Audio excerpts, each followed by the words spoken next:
So why does your audience feel dead? Now I got like 250,000 followers combined from all platforms, and at some point it really did feel very much so that the audience was dead. Like you'd post stuff, they wouldn't respond. You'd make an offer, they wouldn't say anything. Sometimes, like I would just get 250,000 followers and get like 5 likes on something, and then I'm like, man, are people even listening to this thing? Like, what am I doing wrong? Like, fun fact, I got more active clients in my world than average likes per post.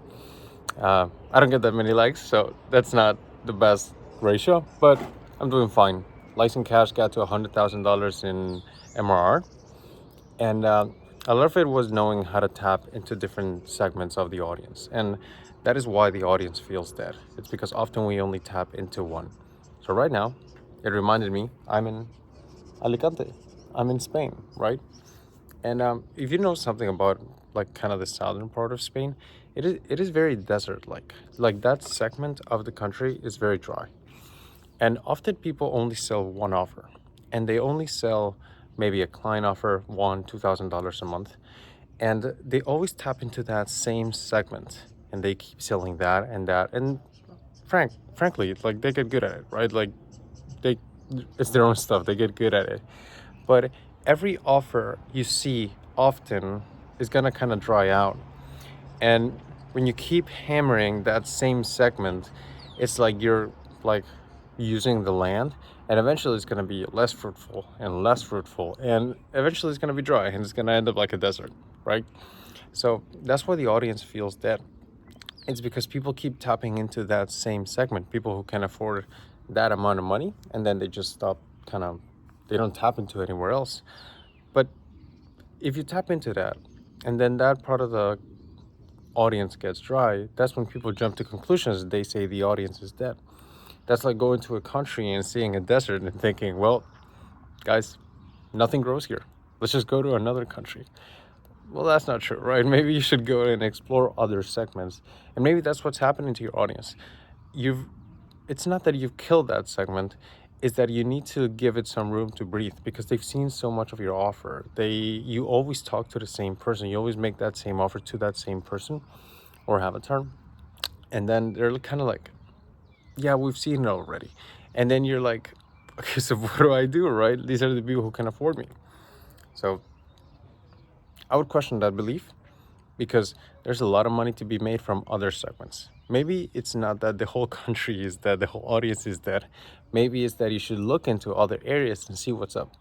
And by the time you come back to that other land, maybe it'll be better. And most likely it is, because when people stop seeing an offer for a while and then it comes back, then they usually respond much better, because nothing changed except for the time. They just haven't seen it in a while. Novelty is a big reason why offers sell. So, what to do from here? Think, what other segments have I not tapped into? What other people can I talk to? And then you're going to realize that your audience is infinitely segmentable. Like you can create segments out of thin air. You can talk to and make any offer you want to multiple groups of people that you haven't talked to in a while, meaning that by the time you make that offer, then this is the first time people have seen it. Like, I don't know if you remember how it felt when you first launched your offer. Was it easy? It probably was, right? Because it's a new thing. Novelty is enormous when it comes to selling offers. So when you talk to these segments, it's the first time they've seen an offer like that. So maybe you're gonna get a pocket of money from there, and then another one from another place, and another one from another region, and so on and so on. You got to see your audience not as a mechanism to get clients. I don't think seeing your audience as a mechanism to get clients is a useful frame, because then you're going to be always tapping into that same place, and then it's going to be like a desert. It's much more useful if you look at your audience like multiple segments of people who are all willing to give you a certain amount of money. And then your job is to have offers to extract as much as you can from those different segments. That's why when you look at my payment notifications, you see payments for 40 a week, and then 400 a week, and then 7,500. And then some people pay for the year, that's 30,000 plus. And that's optimal. Why? Because I'm not only tapping into one area. I'm not harvesting a dry land, if that makes any sense. I'm tapping into different areas, and so income can come from multiple places. So if you've constantly been selling one offer to one avatar, then maybe you should let that land breathe a little bit. Maybe you should press on the brakes for a little bit and think, who else can I make an offer to? And you're going to realize that your audience is not just one amorphous blob, it is multiple mini blobs that you can make different offers to. And the beautiful of it is that you can cycle them. Because when you make an offer to segment A, that means you're not making one to segment B, right? And when you make one to B, you're not making one to A. Why does that matter? Because by the time you cycle and they're back, then they haven't seen that offer for a while and they might respond better. There's multiple scenarios with clients and for myself in which you can change absolutely nothing about an offer except for the fact that you didn't promote it for a while and it'll do better. Like the only variable you split tested in the A/B test was just taking it out for a little bit and not promoting it for a while. And when you bring it back, it's new again. Like that's what happens with well, now it's fall, so it's a good timing with the Starbucks pumpkin spice latte. Like they don't sell it for the entire year, and they change nothing about the recipe, right? But it only comes back in autumn, and that's why people buy it, right? And then so on with the summer offers and the spring offers and the winter offers and so on, because people understand that novelty sells, seasonality and cycling offers is a good move. Not just having one, like having an irresistible offer, a good offer is a good focus. Don't get me wrong. Like I believe offers are fundamentals, right? But cycling, making sure they look new, making sure they are new, taking things down, taking things up, these things matter in a coaching and consulting business and digital businesses in general that sell information, because you don't want to always kind of be drying out the same place.